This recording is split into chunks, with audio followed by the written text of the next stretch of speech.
Hello everyone, and welcome back to another episode of Roll Call.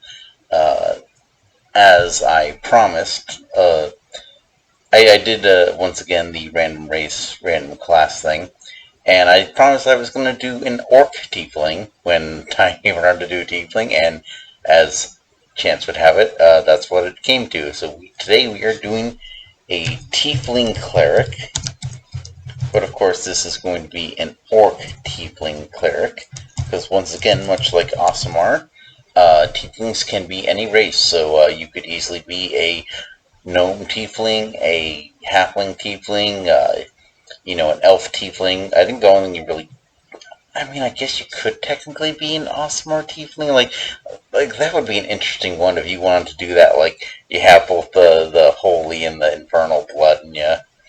But that might be something you'd have to talk with your DM, and it probably would be a matter of you have to choose to be an Aasimar or a Tiefling. You can't be both.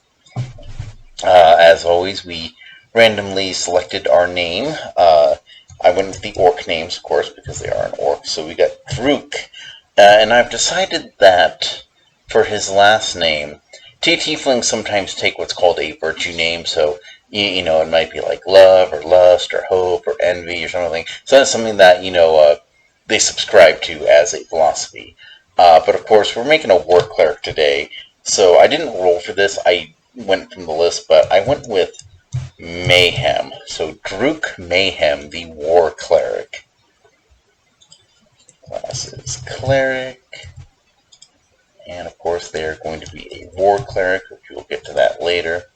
I am kind of trying to do things a little more in the same order that the book recommends, which might seem a little weird, but just bear with me here. So we're going to fill that out just right away, because that's not really going to be a mathematical thing. Starting at level 3, of course, and we are proficient from our class in light, medium, and shields. That is very standard for a cleric.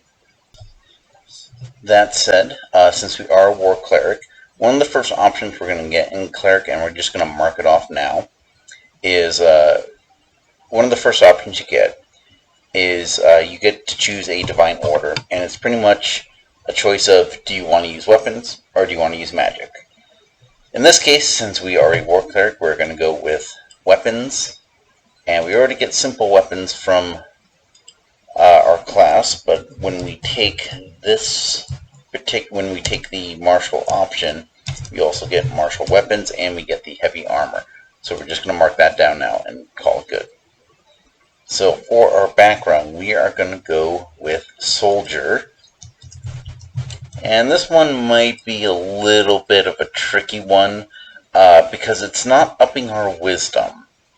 But what we are going to do is use it to up our strength and up our constitution, which isn't a bad choice, but we just have to be aware that our wisdom is not fully up to par.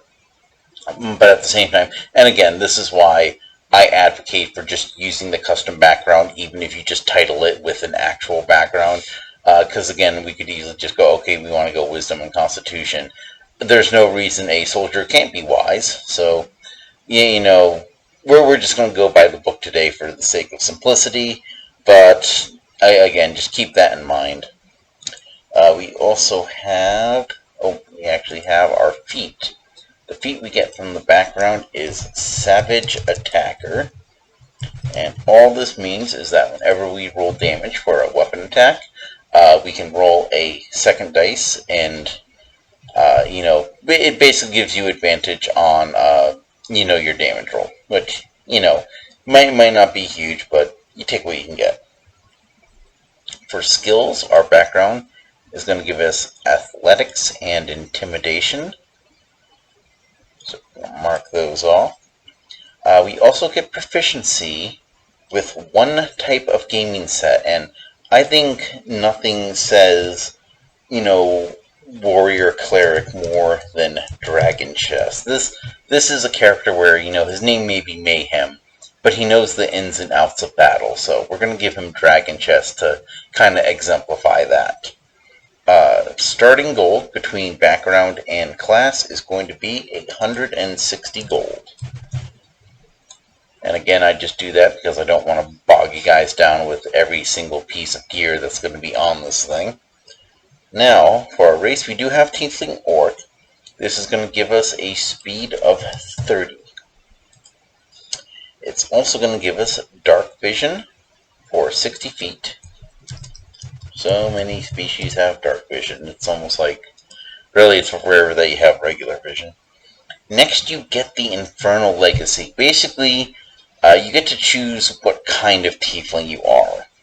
And essentially, it's based on plays. You have a demonic tiefling, you have a chthonic tiefling, and then you have an infernal tiefling. The infernals are usually it basically means you're descended from devils. Those are lawful evil. Chthonic usually means you're descended from usually like something like maybe a Yugoloth or other evil creature, maybe not necessarily a demon or a devil. And then demons are essentially different. They're chaotic evil, not lawful evil. In fact, they fight each other quite frequently. So with this, I decided, with lore, this is going to be a cleric Gruumsh, because, they're an orc. And I went with Infernal, because Gruumsh is a god. And it's kind of weird, like, the distinction between celestial and, infernal is very fuzzy. Like, there's no real reason to consider one a deity and one not. But Gruumsh is kind of weird because he's a deity, but deities tend to be in the good aligned planes, but Gruumsh is very much evil. And to make things weirder, he is a chaotic evil deity, but he makes his home on Acheron, which is a lawful evil plane. So I decided to go with Infernal because that's kind of like, honestly, I think one of the big misses of the orc pantheon, and I think they actually did used to be lawful or lawful evil, but then they got switched to chaotic evil. So in my mind, they're lawful evil. So we're going to go ahead and give them the Infernal Legacy, and this gives us a few different things. For starters, it gives us fire resistance, which, never say no to a resistance. I mean, fire is pretty common, so, you're always going to encounter that in some way, shape, or form. There's a lot of damage-dealing fire spells. Speaking of which, you get the cantrip Firebolt, as well as the level 1 spell, Hellish Rebuke. Hellish Rebuke is basically a spell where whenever you take damage, you can basically say, no, right back at you. It's more like right back at you. They damage you, but you can give fire damage to them. And then you also gain the Otherworldly Presence, which allows you to get the Thaumaturgy cantrip. Which again, I'd imagine that'd be a really useful one for just like intimidating foes on the battlefield. Like, do your war cry and then thaumaturge it. Alright. Languages. I so often overlook the languages because they're in the character creation portion, whereas they used to be tied to the species portion, where it'd be like, oh, like for an orc, they say, okay, Orcish and Common. Apparently they actually changed it, and I forgot about this, and you can know 3 languages of your choice. So, of course, we are going to go with Common, if I can spell. We're going to go with Orcish, and then we're going to also give them Infernal, because, again, we are an Infernal Tiefling, so it makes sense that, they might know some Infernal. Now, as for our stats, we have a 14 in Strength, but we're going to put the +1 in it from our soldier background, so that's 15, which is a +2. Next, Dexterity is going to get dumped. Again, this is just going by the standard array for the cleric. If I were a cleric, I would probably not dump Dexterity. I wouldn't necessarily up it, but I think it's safe to say you want at least a +2.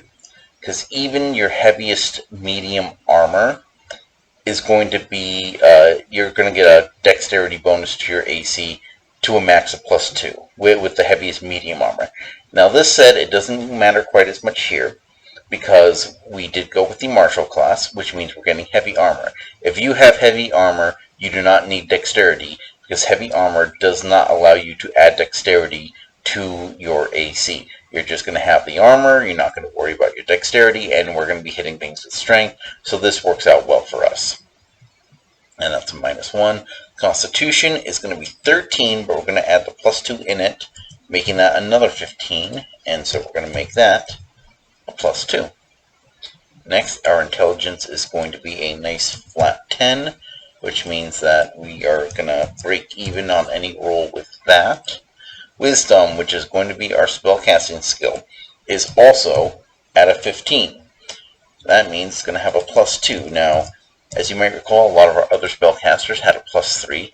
Again, that is because we chose backgrounds that specifically focused on their two main stats. In the case of the cleric, you want wisdom, because that's going to be your spellcasting stat, and then you want constitution, because you want to be able to focus on your spells.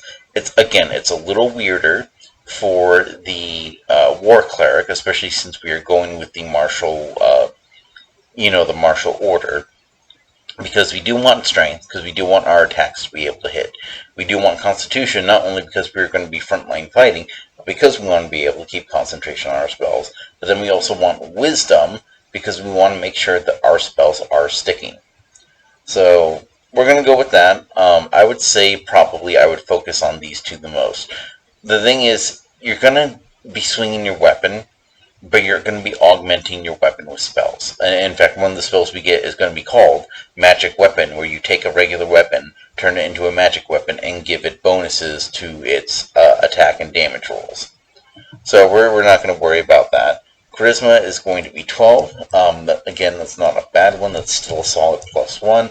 And that's going to help with our intimidation. So you'll see here, our athletics is going to be good. Our intimidation is going to be good. And so this is going to be if you want to fill this out, that's going to be a +3 because we have 2 proficiency, and this is going to be a +4 because, again, we have 2 proficiency in addition to our +2. Starting HP at level 1 is going to be 8 plus Constitution modifier, which for us is 2. So that's going to be 10, and then at each level after that is 2 plus your Constitution modifier, and we're at level 3. So that's 7 and 7. 7 and 7 is 14, plus 10 is a max of 24. I did that math ahead of time so that I didn't have to question myself. Our hit dice are 3d8 because we get d8s, and we are level 3. Our saves are going to be Wisdom and Charisma. Wisdom's going to be the big one. This is why, especially some martial classes, like martial clerics, might dip into fighter, or to other classes that give you constitution saving throws. In the case of a fighter, that would be a really nice one, because, again, we're going to be swinging our weapon, so that would give us a fighting style. That would give us, basically all these martial advantages. We get second wind to kind of boost our, give ourselves a little heal. But again, we're working under the assumption this is all going to be one class. We're not going to worry about multi-classing for now. So we're just going to stick with this. Then we get the religion and the insight. Those are the ones I chose out of the, assorted skills. So this one is going to be a +2. And this one is actually going to be another +4. Reason I chose those, religion is obvious. We're a cleric. I mean, I think that's one where if you're a cleric, you want to know religion. Because even if you know, everything about your god, you might want to know about the gods that your god is not friends with. In the case of Gruumsh, this is basically every single god, because they screwed his people over on land when it came to Faerun. And then insight, I imagine that's just because, again, the tactician thing. It's like he wants to discern what his enemy is thinking and then counter it. Okay. As stated before, we're taking the protector route for our martial order. That's what gives us our martial weapons and our heavy weapons, so we don't need to go there.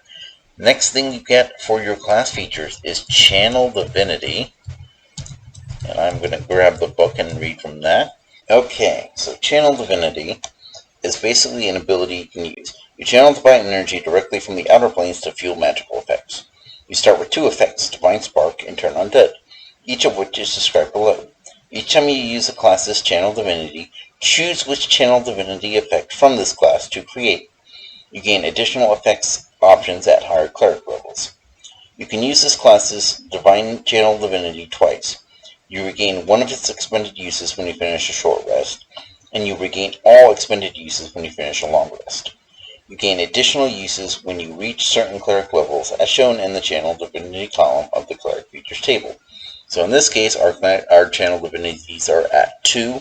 That's as many as we can do. They go to 3 at level 6, and then by level 18 you can do these 4 times a day. They are pretty powerful effects, which is why you're not really getting them like spell slots.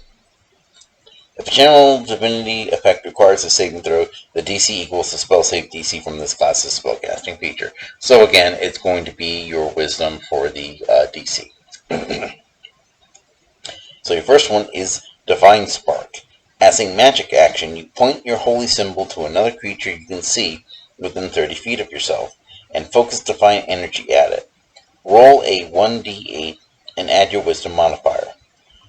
You either restore hit points to the creature equal to that total, or force the creature to make a Constitution saving throw. On a failed save, the creature takes necrotic or radiant damage, your choice, equal to that total. On a successful save, the creature takes half as much damage rounded down. You roll an additional d8 when you reach cleric level 7, 13, and 18. So again, this is going to get more powerful. It's not like you're going to be stuck with 1d8. Like 1d8 at higher levels is nothing, really. Turn undead. As a magic action, you present your holy symbol and censure undead creatures. Each undead of your choice within 30 feet of you must make a wisdom saving throw. If that creature fails its save, it has the frightened and incapacitated conditions for 1 minute. For that duration, it tries to move as far from you as it can on its turns.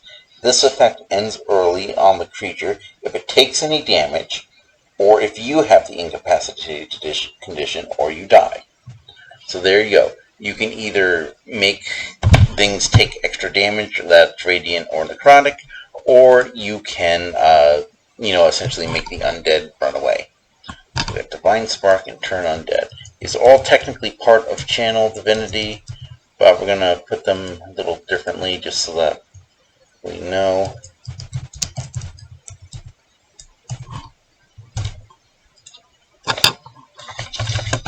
Alright. Next thing is we are going to be dipping into our war domain. And for our war domain, we get what's called Guided Strike.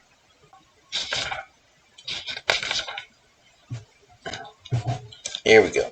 Guided Strike. When you or a creature within 30 feet of you misses an attack roll, you can expend 1 use of your Channel Divinity and give that roll a +10 bonus, potentially causing it to hit. When you use this feature to benefit another creature's attack roll, you must take a reaction to do so. So in other words, if you do it for your own strike, you don't need to take a reaction. But if you do it for your friend, it is a reaction. And this is basically another version of Channel Divinity. So you have 3 things you can use your Channel Divinity on. And again, if you're a war cleric, honestly, if you're anyone, if you're doing any sort of attack, having a +10 to that roll, to the roll to hit, that pretty much means it's going to hit. Like you would have to really whiff on the attack. And again, like if someone's rolling a 1 or a 2 and they're missing, I would almost not bother using this Channel Divinity, because that's pretty low anyway. But if you're getting like a 12, a 13, a 14, a 15 to hit on the die before the roll, and they're missing, that extra 10 is almost definitely going to push it over. Again, with the exception of maybe like some higher level creatures or like very tough enemies. But generally, like, it's an easy way to make a hit land. And especially if as you're going, you can like notice where the AC is. It's not really metagaming, because like if you know a 17 is going to hit, you just know. But again, like just be careful, because you don't want to metagame. But at the same time, it's like most people know, like, okay, if I see like the 17s are hitting, I know I'm going to need a 17 to hit. It's not really metagaming, it's just what's happening at the table. Next is we're going to go into spells. So we already got a few spells from our species, both Firebolt, the Hellish Rebuke, and Thaumaturgy. But the next thing we're going to do is get our cleric cantrips. So I'm going to do Toll the Dead, which is it's not really an attack cantrip because you're not making an attack roll, but it is a saving throw, and if they fail, they take damage. Spare the Dying is going to be a good one. If you have someone at 0 hit points, and you can see them, I think it's a 30-foot range. Basically, they're stabilized, so they don't have to make the saving throws. It's kind of niche because you can, use. There's like a medical pack item, and you can use that to do the same thing, but you have to be like near them, so basically you're administering first aid. This is going to be one where if you can't get to them, that's going to be very, very useful. Or if you don't want to take the action to do it, you could use Spare the Dying, and then maybe like if you have a bonus action or something. Not super useful, but the positive note is that if you end up like not using this a lot or not liking it, you can switch it out once you get more cleric levels. And then I went with Mending. I was really debating. Honestly, the cleric cantrips are really nothing to write home about. They don't really have attack cantrips. A lot of their damage dealing cantrips are those make a save, and if you succeed, you don't take damage, and if they fail, they do take damage. It's also why I really don't like Sacred Flame, because it is a dexterity. It's a dexterity save, and a lot of creatures have at least like a +1 or +2 dexterity, depending on what they are. I believe Toll the Dead is a wisdom save. Not every creature is going to have positives in their wisdom, but dexterity and con saves, like so many creatures have those. If you see that, I don't want to say it's not worth it, but just be aware that you're going to have a lot of creatures that have plus constitution and plus dexterity, because those are just common bonuses to have. Now for the level 1 spells, I chose Bane. This is one where basically, I think it's 3 creatures in range, and it makes it to where they have trouble hitting you. There is another one called Bless. The trick to those is that they require concentration, so you can't have Bane and Bless up at the same time. But it's one of those things where you could definitely take both and be like, make the decision, do I want my enemies to suck, or do I want my teammates to do better?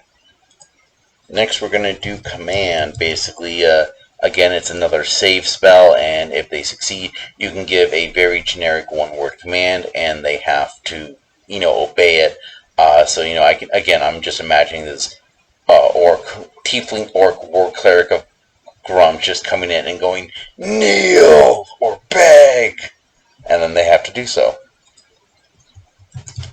Cure Wounds I chose, mostly because it's always useful to have a healing thing, and of course, again, if you're worshipping at the feet of war, you can't go into battle with wounded soldiers, so even the dumbest orc knows that, you need to be able to cure wounds. Next is Detect Magic. I almost took Shield of Faith, but I will show you why I did not in a moment. Next, for our level 2 spells, we get Zone of Truth. This is one I love Zone of Truth. I think it's one of those ones where, again, like so many people focus on the combat side of spells. But how useful is it if you have, you leave like the one survivor, and then you cast Zone of Truth, and suddenly they cannot lie to you. It's, again, like that's a powerful thing, the ability to say, hey, you're not allowed to lie to me. You have to be completely honest with me. Now, the trick is, they can't knowingly tell a lie. They can unknowingly tell a lie. So if the BBEG said that they were going to go west, and then told the person you're interrogating that they were heading west, but then they went east, then the guy that you're interrogating is going to tell him he went west because he believes he went west. He has no information to the contrary. So again, it's one where you have to ask your questions carefully, but it's a fun one when you want to get the truth out of someone, but you don't necessarily want to go in the typical interrogation route of punch them until they tell the truth. Next, I chose Blindness/Deafness. This was a tough one for me because I almost wanted to take Silence. And silence is a good one to shut down spellcaster, because you cast it on them, and then they have to get out of the zone in order to cast. But ultimately, I went with blindness and deafness, because that can be somewhere where blindness, it's like, I mean, that's an obvious one. Like if you have someone swinging a sword around, and they're blind, it's going to make them hard to do that. Deafness can definitely, like imagine like you're fighting a bunch of hobgoblins and you have like the commander barking orders. Making one of those people deaf can really like throw a wrench in the works. So again, it's one where you can use it in combat to great effect if you're creative. So I like having it. Next, we get spells from our subclass, and much like the warlock in the previous episode, these are always prepared for us. They don't count against our number of prepared spells, and we can always use them. So we have Guiding Bolt. This is a nice one. It doesn't quite fit the flavor I was going for, but you can basically hit a target, and then other creatures that attack that target have advantage. Next, we get Magic Weapon. This is the one I was talking about. Essentially, you can just take your mace, your hammer, your sword, whatever kind of weapon you want, and it becomes a magic weapon and gets +1 to it. So, again, for someone who wants to really hit well, and again, because we only have a +2 to our strength, and we are going to have to use strength for our weapon, that's a good one to have. Shield of Faith. This one is, again, a deceptively simple one. All it is you cast it on a target, it requires concentration, and they get +2 to their AC. Which again, if you are a caster, if you go with the caster order, and you're stuck with a medium armor, you're not getting that heavy armor.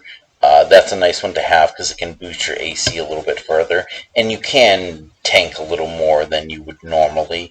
But you could also cast it on your, you can cast it on your mage, your wizard, or whether it's a wizard, warlock, or a sorcerer, or even like other classes that don't get like the really heavy armor, like something like a bard, because I believe bards only get light armor. Having a +2 AC on them is a very useful thing. And next one is Spiritual Weapon. And all this is you basically create kind of like this phantom, ghostly, glowing weapon. You can flavor it however you want, but essentially it's just this weapon that floats around. You can move it with you. You can have it attack. And, again, it's just another way to just have another weapon hitting an enemy. Alright. Now, and spellcasting modifier is going to be Wisdom. Spell attack is going to be... Okay, so the spellcasting attack modifier is your spellcasting ability modifier, which is +2 from our Wisdom, and your proficiency bonus, so that's going to be a +4. So whenever we make a direct attack, whether it's a spell or a cantrip, you're just going to roll a d20, add a 4 to it. The spell save DC is going to be 8 plus that number, because again, it's your modifier plus your proficiency, and you're always proficient in your spells. So 8 plus 4 is going to be 12. And so that's something to where, especially if you're going to be a caster, you're going to probably want to up that. I mean, you're going to want to up your Wisdom anyway, but especially if you are a caster, you're going to want to up your Wisdom first. In this case, it might not be as important, because again, you're mostly doing attacks.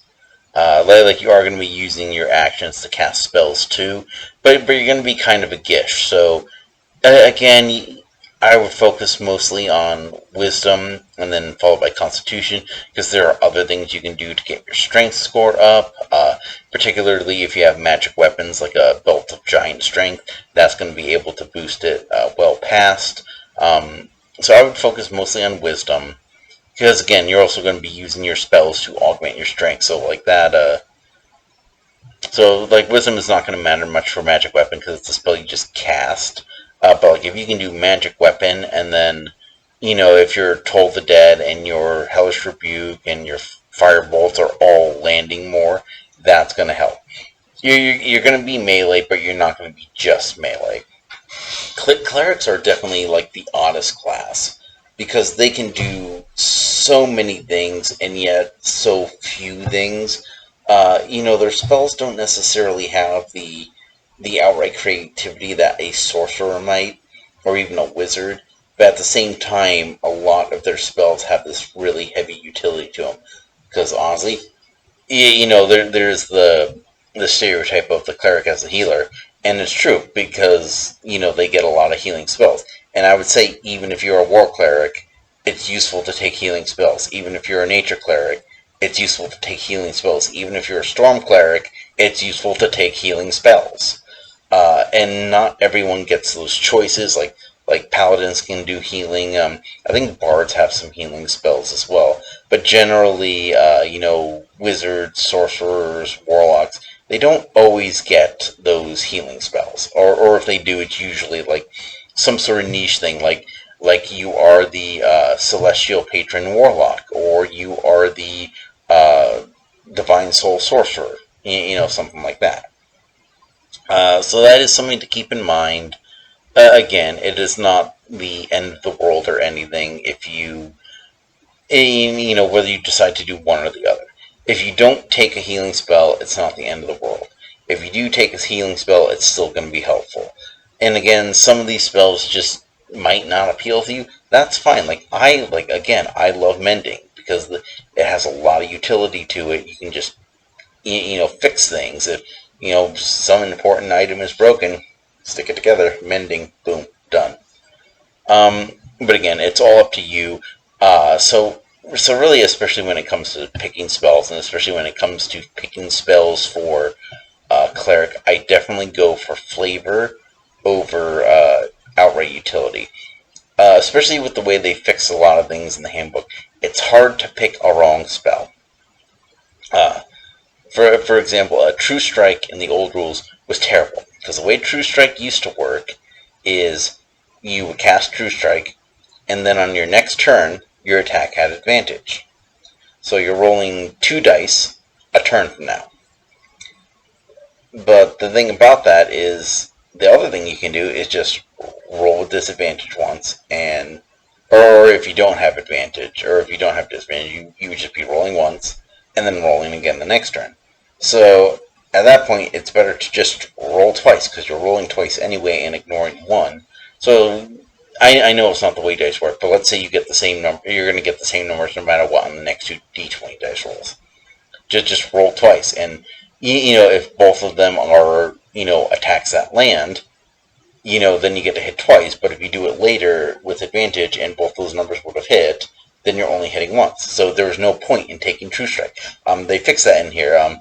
Essentially, the way it works in this one is that if you are casting True Strike, you are basically making a melee weapon attack, but you're using your spellcasting modifier rather than a strength modifier. I think that's great. I think that's absolutely great because it shows, hey, you're using magic to hit this thing. But that's just one example. Again, I think there's a lot of good spells in the book. I am by no means a spell encyclopedia, but at the same time, I think it's hard to take a wrong spell.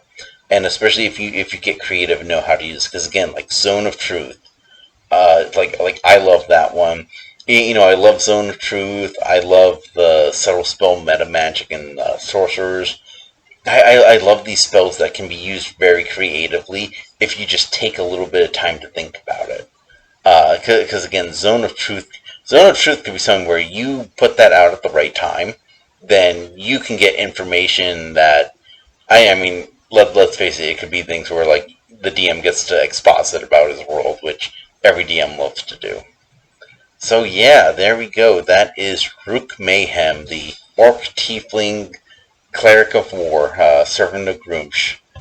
So yeah, I hope you guys like that one. We're getting through that list now. I think we're down to 2. In fact, I'll check it later. Yeah, don't worry. I got the list. I know we need a dwarf, and then I think it's only dwarf and halfling left, and then I think we have paladin and ranger are the ones that are left. So some combination of those 2 is going to be coming up next week. So hopefully you'll join me for that. In the meantime, thank you for joining me, and keep doing what makes you awesome. Thank you very much, and goodbye.